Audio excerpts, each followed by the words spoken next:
How to master skills for the TOEFL iBT Listening Advanced.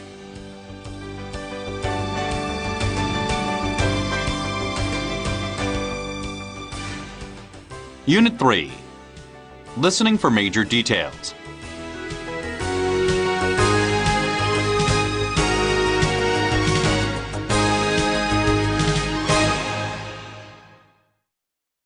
Sample iBT question. Listen to part of a lecture in an art history class. The second monument I'd like to discuss is the Statue of Liberty.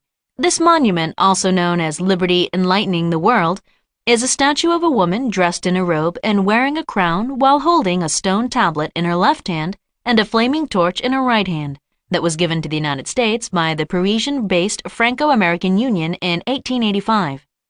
The statue was given to the United States by the French as a gesture of friendship and goodwill between the two nations. The Statue of Liberty stands on Liberty Island in New York Harbor as a welcome to all visitors and immigrants and returning Americans. If anyone has ever seen this monument, it is a welcoming sight to behold. The statue is made of pure copper, with the exception of the torch flame, which has a coating of gold leaf. Etched on the tablet that the woman is holding is the text July 4th, 1776, which was the date of the United States Declaration of Independence, July 4th, 1776.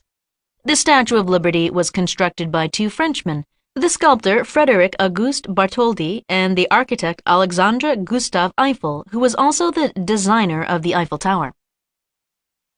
Question. According to the professor, which part of the Statue of Liberty has a gold leaf coating?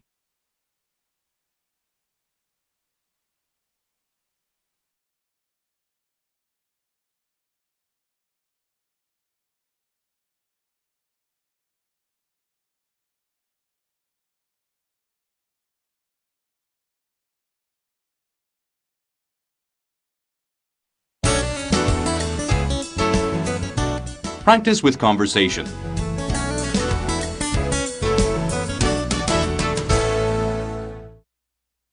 A. Listen to part of a conversation between a student and an advisor. Hi, Mr. Jones. I was wondering if I could speak to you for a moment. Certainly, Bobby. What seems to be the trouble? Well, I really like my classes and everything, but I am having some trouble with my roommate. The problem is that we have completely different schedules. I like to go to bed early and then get up in the morning to do my studying. My roommate likes to stay up late and then sleep through the morning. This wouldn't be too much of a problem if he were quiet when I'm trying to sleep, but at night he likes to play loud music and talk on the telephone. I try to be as patient as possible with him, but when the shoe is on the other foot, he is not as understanding. For example, one night I invited a few of my friends over so we could work on a project. My roommate got upset when they wouldn't leave by 11 in the evening. But then the very next night he invited his friends over and they stayed up talking until 2 a.m. I just want to live with someone who keeps the same schedule as me. That certainly does sound like a bit of a problem, Bobby, but I'm afraid I cannot allow you to switch roommates, as it's the middle of a semester. But Mr. Jones, I've already found another roommate. I met him in my chemistry class. His name is David, and he is in the same situation I am in. His roommate stays up late and is loud when David is trying to sleep. David's roommate is also not very considerate of David's situation when he wants to have his friends over. I told him that we would be a lot happier if we were able to live together, and likewise, my roommate and his roommate would be a lot happier if they were able to live together. Yes, I understand that you would like to change roommates, Bobby, but again, the rule states that students cannot switch roommates in the middle of a semester. It causes too much upheaval, especially when students are in the middle of their studies. But that is just the thing, Mr. Jones. My studies are suffering already because my sleep keeps getting interrupted, and then I am too tired to study in the morning. There would be less interruption of my studies if you allowed me to switch roommates. Well, have you tried talking to your roommate first?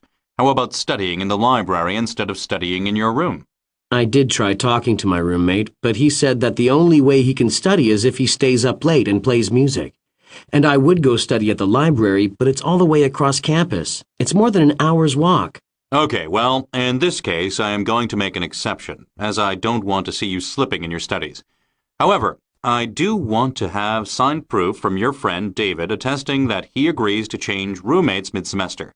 I also want to have signed proof that your roommate and his roommate are willing to do this also. If you return with the signatures, then I will allow you to switch. Is that understood? Yes, thank you, Mr. Jones. I will be sure to bring the signatures to you as soon as possible. Now we all will be able to study without being so distracted. Again, thank you. You're welcome, Bobby. And also remember that although I am allowing you to switch roommates, sometimes having the experience of living with a difficult person teaches us valuable lessons about how to compromise. It sounds like, in this case, you did all that you could. I certainly did, Mr. Jones. I tried my best. 1. During the conversation, in what class did the student say he met his friend?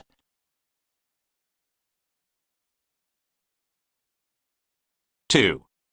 What reason does Mr. Jones give the student for not being able to switch roommates?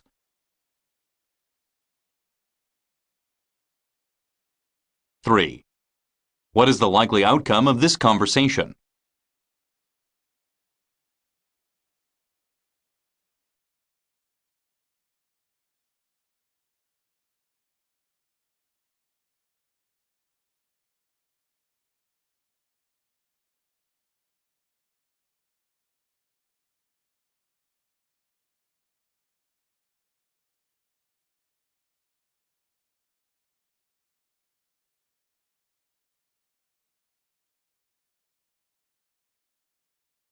B. Listen to part of a conversation between a student and a professor. Hi, Professor Williams. I just have a quick question regarding your theater history class. Hello, Julie. Yes, what is your question? Well, I am currently taking 18 credits, which is a full load for a semester, but I really would like to take your theater history class as well. I would love to have you in class, Julie, but it sounds as though you are taking enough classes as it is.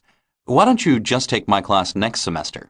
I would take it next semester, but I am going to be majoring in theater history, and I just feel as though I should be taking it right now, as there are other classes I will need to take in the future to secure my major. I am sorry, Julie, but I just don't see how it would be possible. If you were to take my class on top of another 18 credits, you would be studying all the time and would have no time for anything else. Yes, I have considered this, which is why I've come up with an idea. What if I were to audit your class and be like an audience member? That way I am taking notes on all of your lectures and learning the material, but I don't have to take the class for credit. Well, that is certainly an idea, Julie. You could audit the class for no credit according to the policy at this school, but then you will not be able to join in on the class discussions. What if you have a question concerning a lecture I am giving? Are you going to feel okay about not participating? Wow, I guess I never considered that. I would have to say that I would be frustrated if I weren't able to ask questions in class or add my own comments to a discussion. You also have to consider how not having theater history credits is going to affect your theater major. Ideally, we would like you to have credit for all of your major classes, and if you decide to do something in the theater world later on, then it would also be a good idea to get credit for all of those classes. Do not worry, Julie. You are a great student, and putting off my class for one semester is not going to set you back at all. Take your 18 credits this semester, and I will, for sure, get you into my theater history class next semester, okay? You are right, Professor Williams. I guess I just got worried that I would not have time to fit in all of my theater history classes. But it is more important to me that I have full credit for my major courses and that I am able to participate in the discussions. I look forward to taking your class next semester, though. Thanks very much for talking to me. That is no problem, Julie. It's always a pleasure talking to you, and I will pencil you in for next semester's class right now. Have a good afternoon. 1. What class is the student interested in taking for no credit?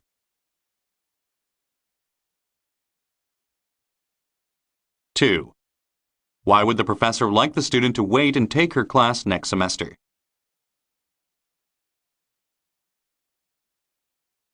3. What can be inferred from the conversation?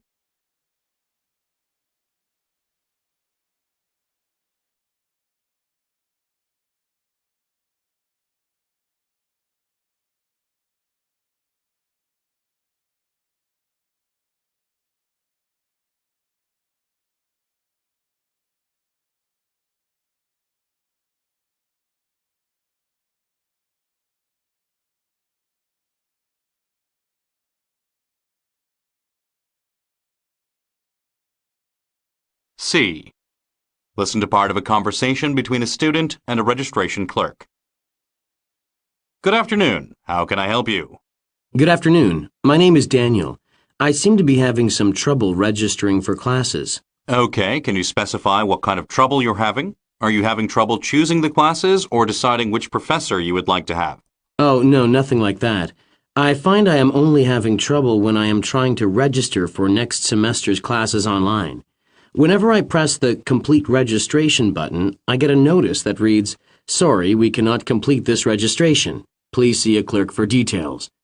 I'm not sure what the problem could be. I'm a very good student and always make sure that I am choosing classes to complete my major. Well, let me take a look on my computer here. It seems that your problem has nothing to do with your classes at all. My computer screen shows that you have an overdue fee at the library. It says you owe the library $10 for a book entitled Psychology and the Universe. Do you remember checking this book out? What? But I paid that fee just last week. I remember that book very well because it was a book I checked out for a psychology paper. It is true, I did forget to return the book on time, but I received a library notice last week and went in and paid the fine.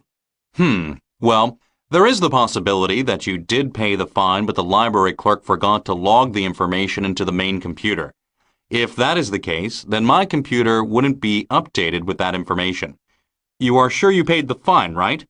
You are certain you didn't pay a fine for a different book you checked out? I am positive. I haven't checked out any other books at the library in a long time.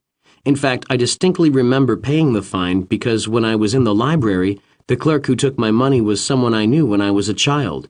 We started reminiscing and talked for 45 minutes. Hey, perhaps she got sidetracked by our conversation and that was why she forgot to update the computer. Well, I am sure it's happened before, and it could very well be the situation again. However, the only way we can resolve this is if you can go across campus and get a receipt from the library. But you must hurry, as today is the last day you can register for classes, and it is already well past noon. Today is the last day I can register? I had no idea. I thought registration ended next week. No, I'm afraid today is the last day. Well, if you hurry, you may be able to get to the library and get back here by 4 p.m. when our office closes. If, however, you cannot make it back in time, our online registration is open until 10 p.m. I very much doubt that I can get to the library and then back here by 4 p.m. I think I will just go to the library after dinner and then make sure I go home directly after that and register for my classes online. Wonderful. Just make sure that the library enters the receipt into the system. That way your name will be cleared and you can register online.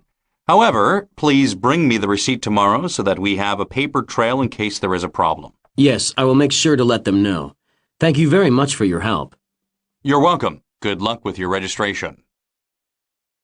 1. How much was the student's library fine?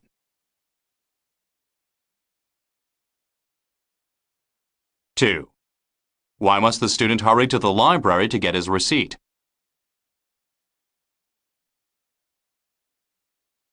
3. Listen again to part of the conversation, then answer the question. What does the clerk imply when he says this?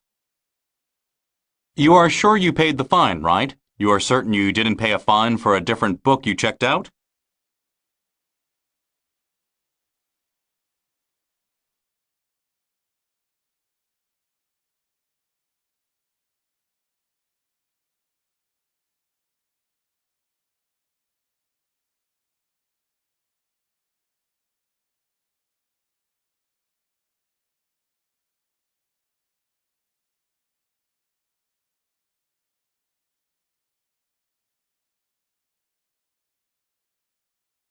D.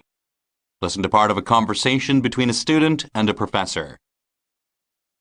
Hello, Sarah. Thank you for answering my email and setting up a meeting with me. You are probably wondering why I've asked you to make an appointment. I guess I am a little bit curious. Is it about the upcoming physics project? Well, yes and no. You see, I am very worried about your grade in my class. You've failed the last 2 tests and you've not been handing in your homework. Is there something going on outside of class that would cause your work to suffer like this? I looked into your records and see that you did fine in your entry-level physics class. Yes, I guess I have done pretty poorly lately, haven't I? It's a mixture of things, really. First off, to answer your question, I am finding the new things we are covering in your physics class to be very challenging. Before the last test, I stayed up and studied most of the night, but I was still having trouble understanding the concepts. Well, we can definitely try to help remedy this particular part of the problem. In fact, I have just hired a part-time tutor. Perhaps you would be interested in meeting with the tutor for a few sessions until you can get caught up with the material.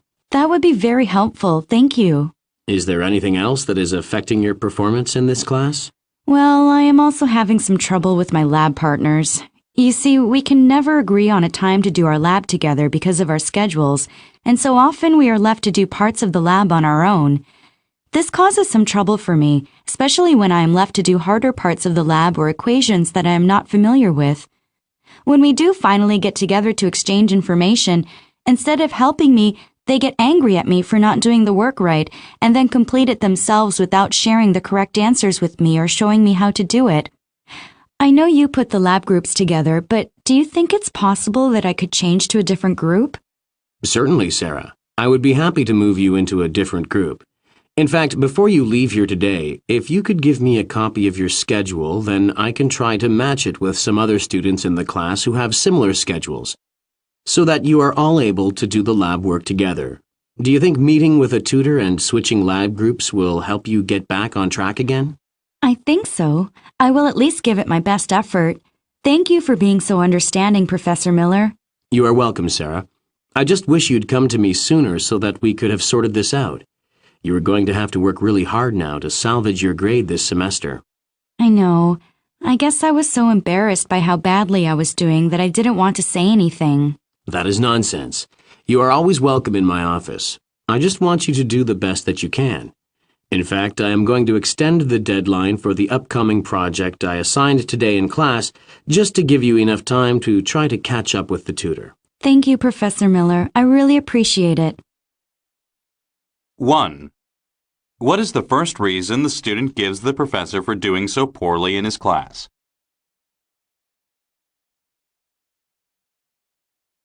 2. What did the professor just do recently that could help the student?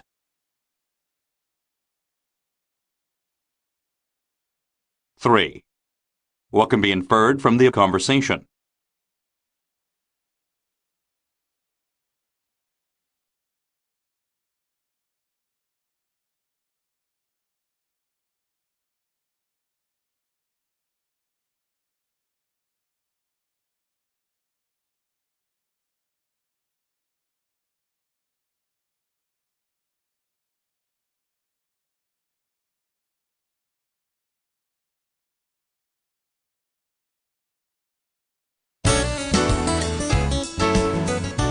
Practice with lectures.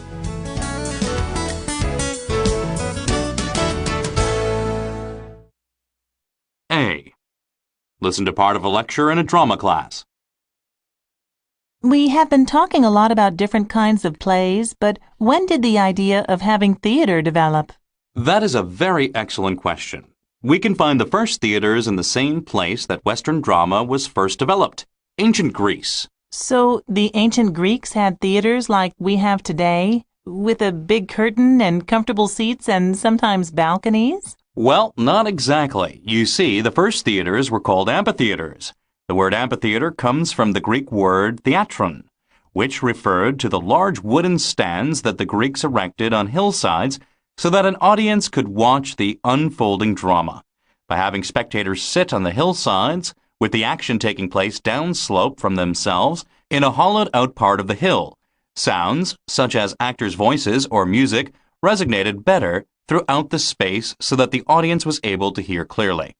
Another key feature of the amphitheater was that they were round in shape, again, so as to harness sounds better. The orchestra was situated on a raised platform near the actors that was also round in shape. Two of the earliest theaters were the theater at Delphi, also known as the Attic Theater, and the Theater of Dionysus in Athens. But did the ancient Greeks have any props or a set? Most of the early plays were done in the open air during the daytime with few or no props. Later, however, scene buildings were used not only for the purpose of a set, but also as a changing room for actors and a sounding board. Initially, the building was only temporary, put up and taken down each time a play was completed. Eventually, however, the building was left standing and served as a stage for all plays, like what we have today. But we don't watch plays in amphitheaters now. Why did things change? Well, just like other things in life, theaters evolved over time and through technology. For example, one of the drawbacks to performing plays in amphitheaters was that a play could not be performed in bad weather. Now, however, we can see a play any time of the year regardless of the weather. What was not lost during the changes was that the most important thing about putting on a play is that you must make sure your audience can hear the performance. It's not like going to watch a movie where the sound can be turned up to accommodate the crowd. A play is a living thing. It is not a recording. Actors are speaking and musicians are playing live. One of the most famous theaters in the world is William Shakespeare's Globe Theatre. The Globe was built in London sometime around the year 1598.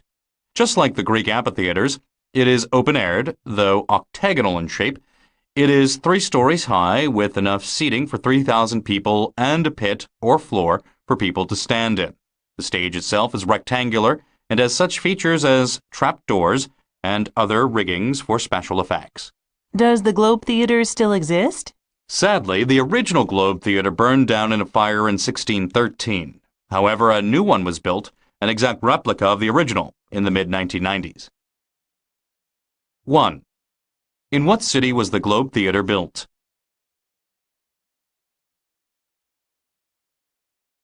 2. Why was it important to have the amphitheater be round in shape?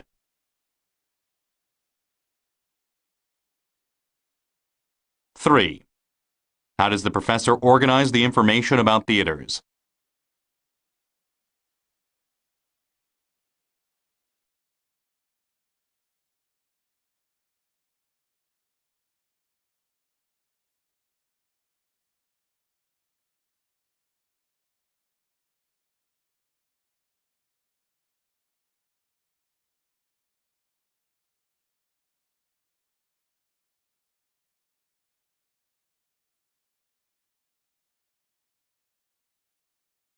B.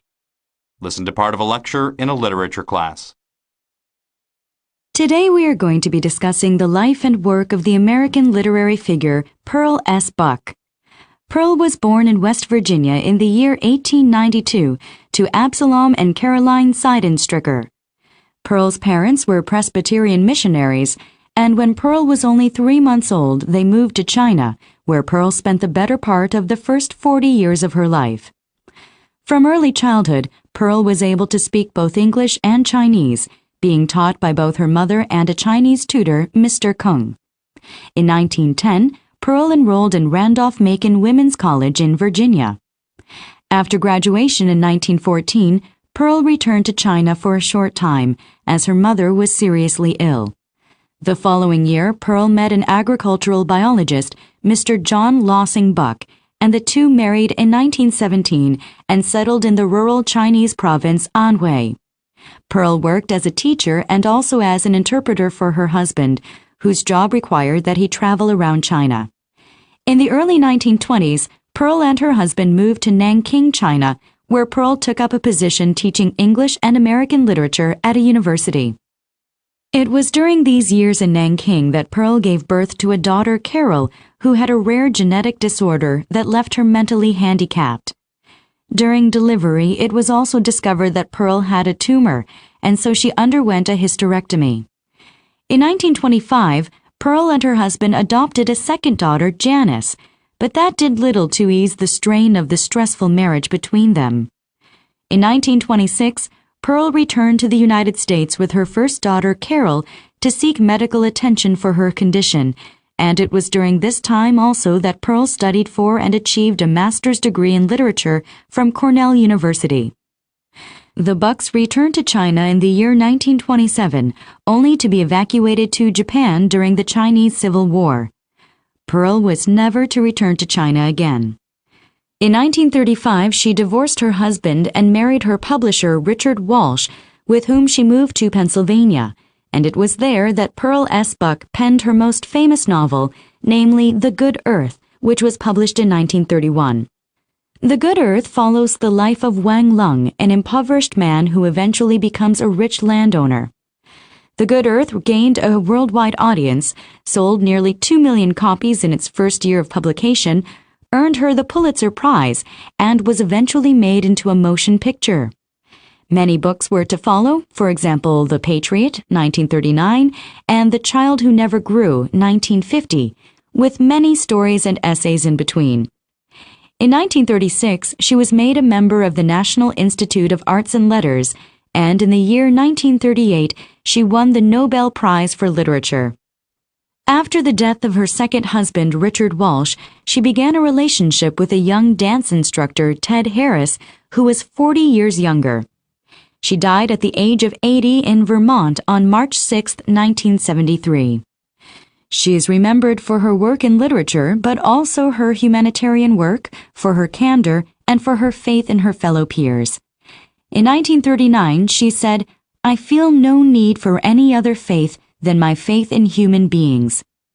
Pearl's work spanned 40 years, during which she published over 80 works of literature.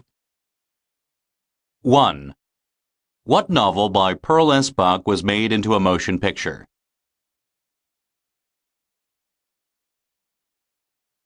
2. According to the professor, where did Pearl S. Buck spend the better part of the first 40 years of her life?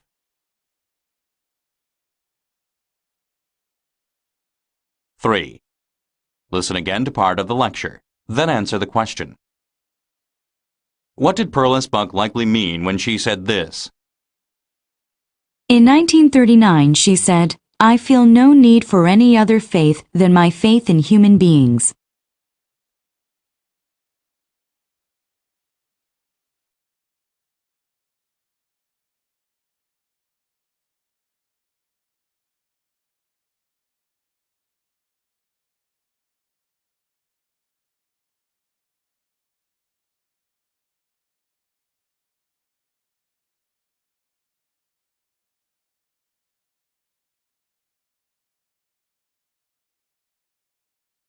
C. Listen to part of a lecture in a Latin class. We've been working really hard on spelling Latin words, but Latin pronunciation seems so hard to understand. Well, first, before you get too frustrated, let's back up and talk a little bit about the alphabet in general. Can anyone tell me what alphabet we use? The Roman alphabet? Very good. But did you also know that the Roman alphabet is also known as the Latin alphabet? Is it? Yes. And the Latin alphabet was based upon the Etruscan alphabet, which had only 23 letters. Latin is the most widely used alphabet, its earliest known inscriptions starting somewhere around the 7th or 6th century BC. While classical Latin only had 23 letters, the language later developed into the 26-letter alphabet system we have today. Now, each of the 26 letters represents a phoneme. A phoneme is the smallest unit in a language that conveys a distinct meaning. Can anyone give me an example of a phoneme in terms of our alphabet? Like the B sound in the word bat? Yes, that is an excellent example. Now, each of the 26 letters is made up of two types, consonants and vowels. There are 5 vowels, A, E, I, O, and U, and 21 consonants, with the letters Y and W, normally considered consonants, sometimes acting as vowels. But each of the letters can have more than one sound, right? For instance, the letter A has a different sound in the word fate than it does in the word car, and the letter P has a different sound in the word happy than it does in the word photograph. This is a very good observation. Traditionally, long and short vowels were not distinguished in Latin, meaning that the pronunciation was often the same despite the spelling of words or despite the coupling of one vowel with another. Today, however, each vowel's pronunciation can be termed long or short. Let us look at the letter I, for instance. In the word vine, the I has a long sound. In the word pin, the I makes a short sound. But how are we supposed to know which sound it is making? In the word vine, we know that the I makes a long sound because there is an E at the end of the word. When there is an E at the end of a word, it more often than not makes the vowel before it have a long sound. Oh, and because the word pin does not have an E at the end of it, This means that the I makes a short sound. Exactly. Now, of course, there are exceptions to the rule, just like there are in any language. Can you give us an example? Yes, and this time, why don't we use a consonant as an example? How about the letter P? Now, the letter P starts all of these words: poke, photograph, and psychology. However, in each of these three words, the P makes a different sound. Regarding the word poke, the P makes its traditional phonetic sound. However, in the word photograph, the letter P coupled with the letter H makes the traditional F sound. And finally, in the word psychology, the P next to the letters S and Y makes the P totally silent. Wow! So I guess that for one to master the Latin language, one must memorize both the exceptions and the rules. 1. What two consonants can sometimes be used as vowels?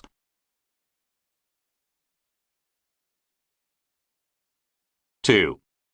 Why does the letter I have a long sound in the word pine?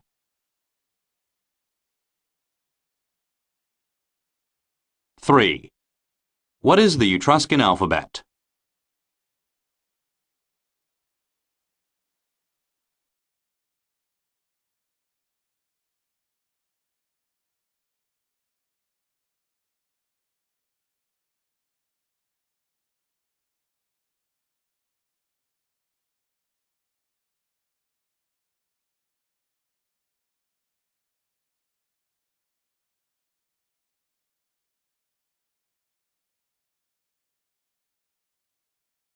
D. Listen to part of a lecture in an entomology class. Today, class, we are going to be taking a look at the insect known as a white ant. Actually, a white ant isn't an ant at all, but a termite, and in our case, we will be focusing specifically on the subterranean form. These termites are called white ants because, for the most part, they resemble ants, although they are more closely related to cockroaches. Now, before we look at their genetic makeup, let's talk about the living systems of these termites. White ants live in colonies and work in highly organized units. Within each colony there is a king and a queen termite, soldiers, swarmers or alates, nymphs, and thousands of worker termites. White ants are mainly found in parts of Australia and can cause considerable damage to timber, homes, and commercial buildings because they feed on cellulose, which is a form of plant tissue. These little creatures require contact with soil and with moisture, so they tend to make their nests in the ground, which stand out as visible mounds, or sometimes they build their nest in a damp and rotting tree. They have soft bodies and are relatively small, roughly half the size of a matchstick.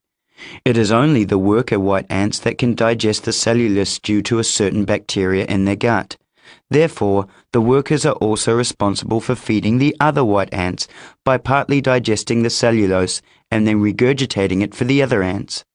Imagine having to regurgitate your food to feed your brothers and sisters.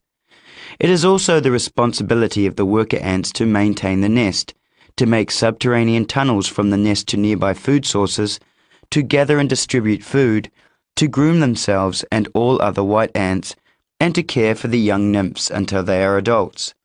Now, compared to the worker white ant, the queen white ant has a much lazier lifestyle. Her sole responsibility is to lay eggs. She can live for more than 25 years, every day laying up to 2,000 eggs, which are then tended to by the worker ants. Along with the worker white ants and queen ant, there are soldier white ants, which look slightly different from their worker counterparts, with an orange-colored head and pincers to crush their enemies. Some of the soldier white ants even have a pointed nose, which emits a sticky substance that helps to hold their prey. It is the job of the soldier termites to protect the nest and all the other termites from other invading insects.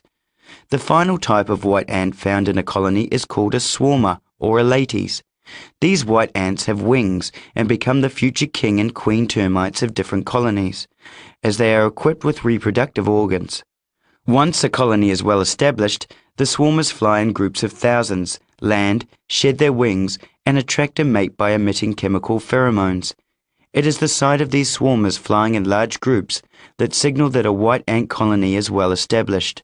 If this is the case in a house, the owners should call an exterminator as soon as possible. In their relationship with human beings, white ants cause considerable damage to homeowners and business owners in Australia. Millions of dollars are spent each year trying to keep these little timber eaters from causing too much damage, especially structural damage. Professionals instruct people that if they find a white ant nest, they should refrain from disturbing it. White ants have very keen survival instincts and, if their colony is disturbed, they are likely to move on and cause further damage to a different part of the tree or building. If a white ant nest is found in rural or non-residential areas, the best thing to do is to stay away from it. If the colony is found in a residential or business area, the best thing to do is to contact a professional exterminator. 1. What is another name for swarmer white ants?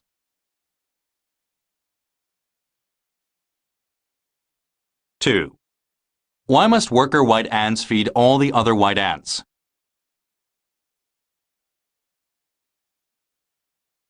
3.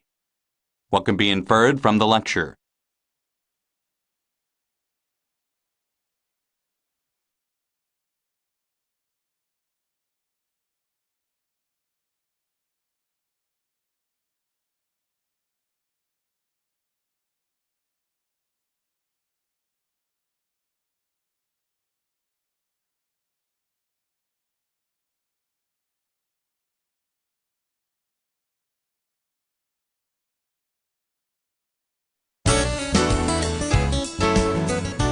Integrated listening and speaking.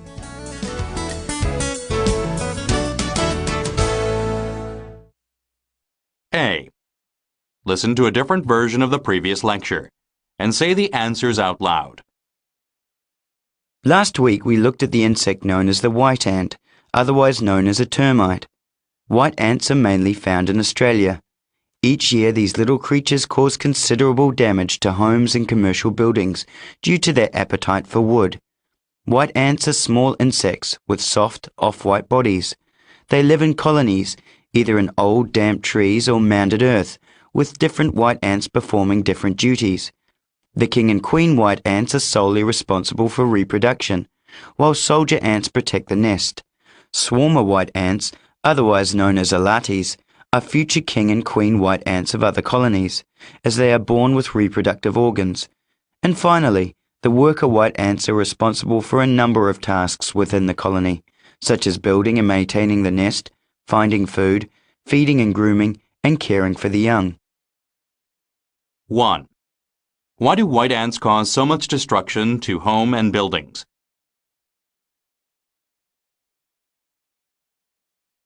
2.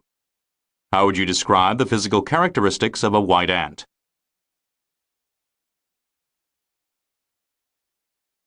3. What is the responsibility of the soldier white ants?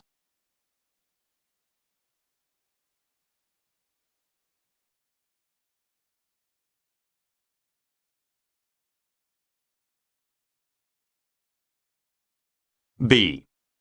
Listen to a different version of the previous lecture and say the answers out loud. The other day, I gave a lecture concerning the history of theater architecture. Initially, we identified ancient Greece as the origin of drama, and then went on to discuss the architecture of Greek amphitheaters. We listed the qualities of amphitheater design, for example, that an amphitheater is round in shape and open-aired. There was a round platform for the orchestra, and the audience was seated on high wooden stands that were built into the hillside. The seating arrangement allowed for better sound and sight quality during the performance. We then skipped ahead in time and saw that theater architecture had evolved. The modern theater we used as an example was Shakespeare's Globe Theatre in London, England. The Globe Theatre was octagonal in shape with wooden seating 3 stories high and a pit in the middle, in front of the stage, which was for standing room only. On stage, there were various trapdoors and riggings to aid with props and special effects during the performance. 1. What is the advantage of having round and octagonal-shaped theaters?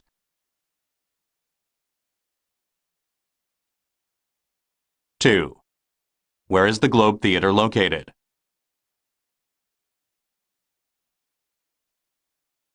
3. In ancient Greece, where did the audience sit when they were watching a performance?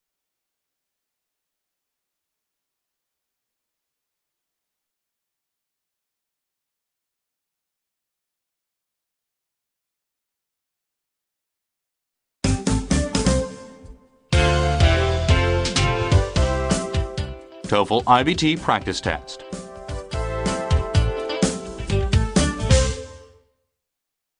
Listen to part of a conversation between a student and a professor.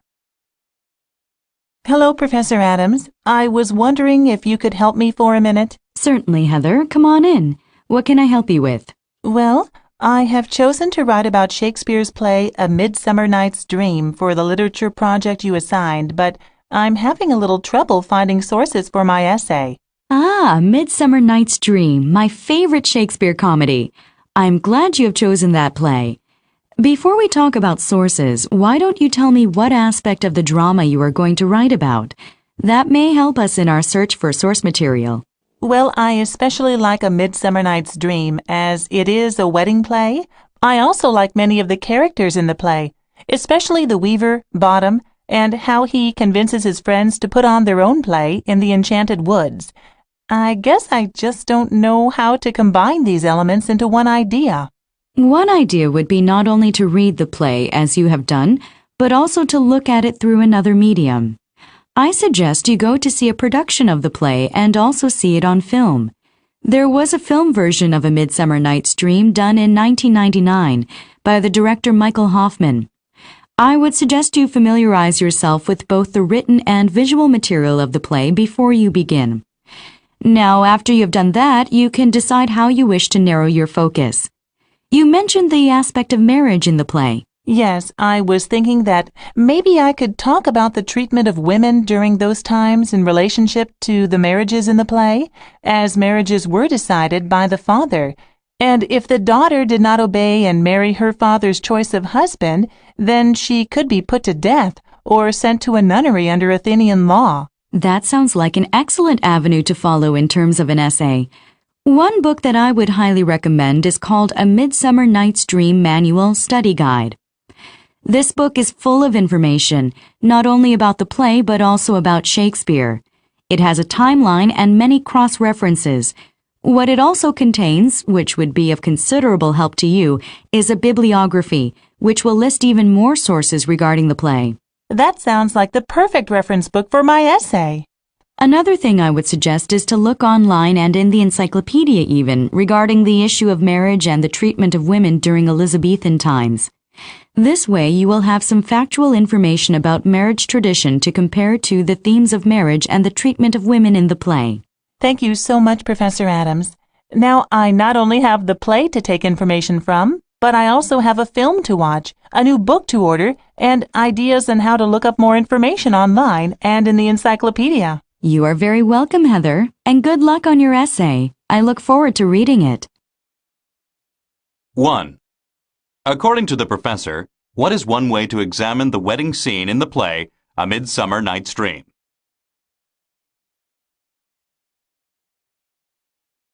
2. What kind of play is A Midsummer Night's Dream?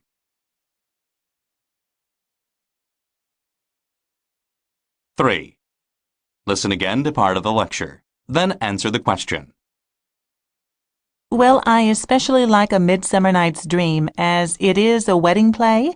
I also like many of the characters in the play, especially the weaver, Bottom, and how he convinces his friends to put on their own play in the Enchanted Woods. I guess I just don't know how to combine these elements into one idea. One idea would be not only to read the play as you have done, but also to look at it through another medium. I suggest you go to see a production of the play and also see it on film. There was a film version of A Midsummer Night's Dream done in 1999 by the director Michael Hoffman. I would suggest you familiarize yourself with both the written and visual material of the play before you begin. Now, after you've done that, you can decide how you wish to narrow your focus. You mentioned the aspect of marriage in the play. What does the character Bottom convince his friends to do?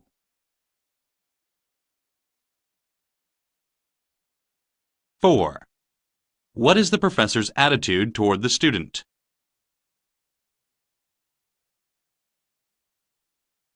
5. Why does the professor mention Michael Hoffman?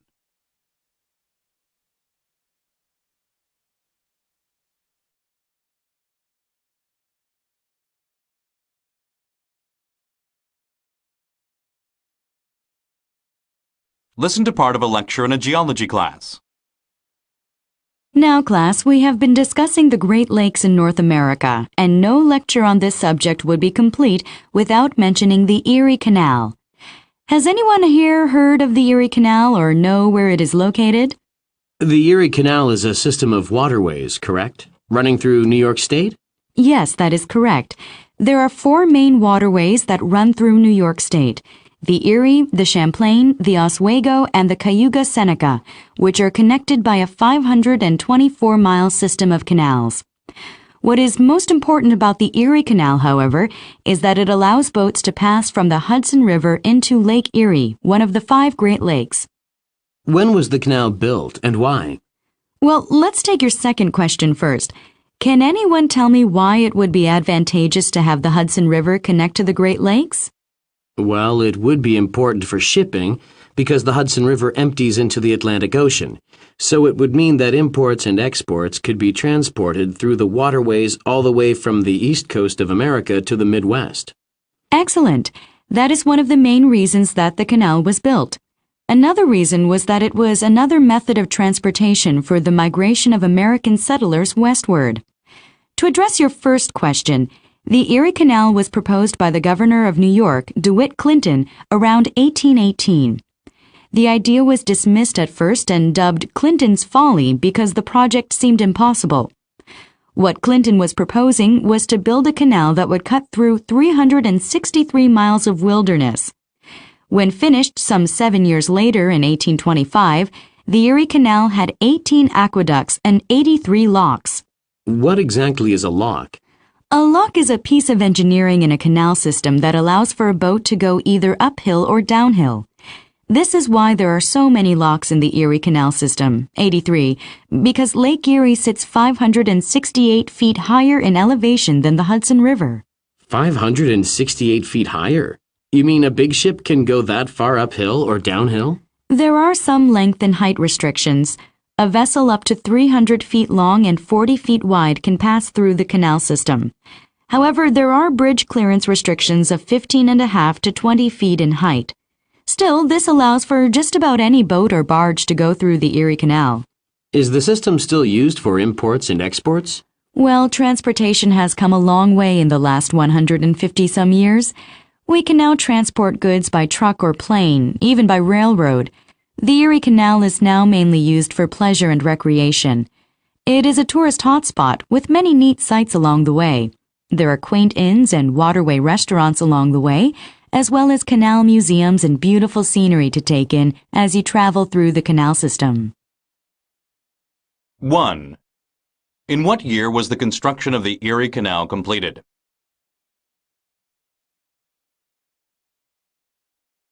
2. What is the function of a lock in a canal system?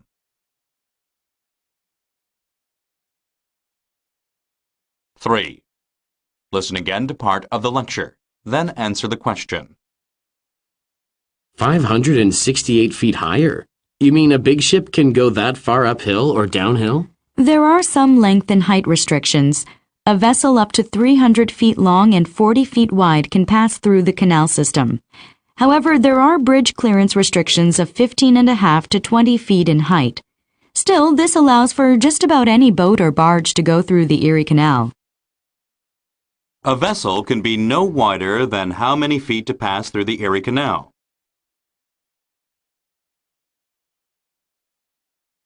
4. What is the main topic of the lecture?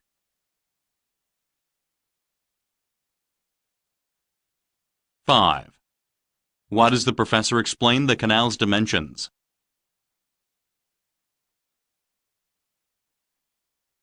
6.